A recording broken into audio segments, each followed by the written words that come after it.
जय जगन्नाथ पिला माने तो जो माने ए वर्ष पंचम श्रेणी रे सामाजिक पाठ परीक्षा देबे तो सेई मानक पई गोटिए क्वेश्चन पर नै मु आसी जाईछि फास्ट टू लास्ट देखि नियंतु एवं परीक्षा दियंतु देखिबे आपनकर 100 रु 100% नंबर रहइबो। तो चलो देरी न करी आरंभ करिनबा प्रश्न पेपरटी।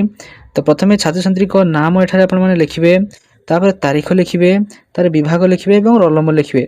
आ मौखिक परीक्षा आपण मानक 5 मार्क होई सारिछि, पूर्ण संख्या 25 बोली एठी लिखा जाईछि। तो चलो देरी न करी प्रश्न गुलिक देखि नबा। तो प्रथम क्वेश्चन टी होउची बंधन भितर उपयुक्त शब्दवाची शून्यस्थान पूरण कर डैश रास्तार जानवाहन नियंत्रण करिथाए। तो निश्चय ही जो सांग माने ट्रैफिक पुलिस प्राकृतिक मानचित्र रे मरुभूमि को सूचेबा को डैश रंग व्यवहार करा जाए हळदिया। आपण माने एठारे देखि परथिबे सब क्वेश्चन रे ठीक चिन्ह मारा जाईची, माने उत्तर सब ठीक अछि। जे सब ठीक चिन्ह मारा जाईची से सब ठीक उत्तर लिखा जाईची। राज्यसभा रो मोट सभ्य संख्या केते 250। आम देश भारत डैश महादेश रे अवस्थित एशिया।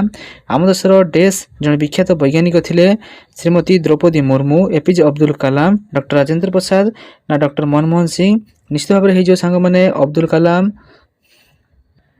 2 नंबर प्रश्न को जीवा। कोटे शब्द रे उत्तर कोठरी भितर लेख राज्यपाल को के नियुक्ति करंती ना राष्ट्रपति नियुक्ति करंती। जो अभ्यास निजर क्षति करने सह अन्य मानक क्षति करते कौन कह जाए मंद अभ्यास। भारतर मोट केन्द्रशासित अंचल केतटा? निश्चय भाव में 7टी जो उत्तर सांग माने। 3 नंबर मद पी गाड़ी चलाइले की असुविधा हुए। तो यार उत्तर जदि क्या माने जानि नाहंती मु कहि दउची मद पी गाड़ी चलाइले रास्ता रे दुर्घटना घटिबार संभावना थाए, निजर क्षति हेबा सहित अन्यर भी क्षति होई थाए। आपण माने एभली भाबे लिखि परिबे। 2 मार्क रो क्वेश्चन रहउची। नचित कमेंट करंतु मु आ गोटे वीडियो आनी देबी केवल उत्तर को नै की।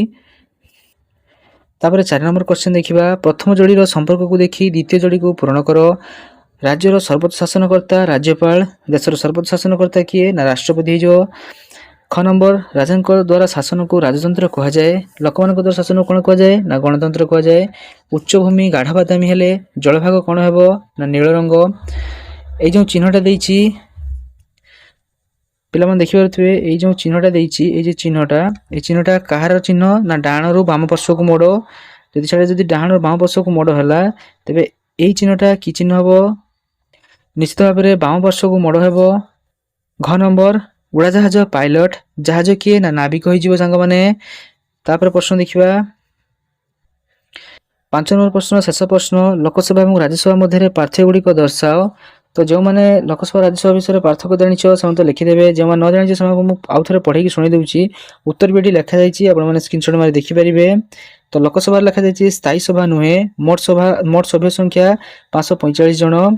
3 नंबर रोचे प्रत्येक सभ्य 5 वर्ष में रुहंती। 4 नंबर रोचे ओडिशार सभ्य संख्या 21।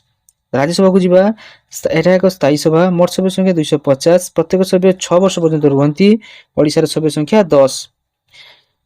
तो जदि आपण माने वीडियो रे कोन डाउट रहिला निश्चित भाव में कमेंट रे जणाई परिबे। एवं पुणी थर जदि डाउट रहउची फास्ट क्लास रे आउ थर देखि नियंतु, भलो कर देखि नियंतु, खाता रे नोट कर नियंतु, पढंतु, जाई परीक्षा दियंतु। निश्चित भाव में 100 टू 100% मार्क रहिबो। एवं कमेंट माध्यम मते जणांतु आउ केउ टॉपिक ऊपर मु वीडियो आनिबी। रहिली पिला माने।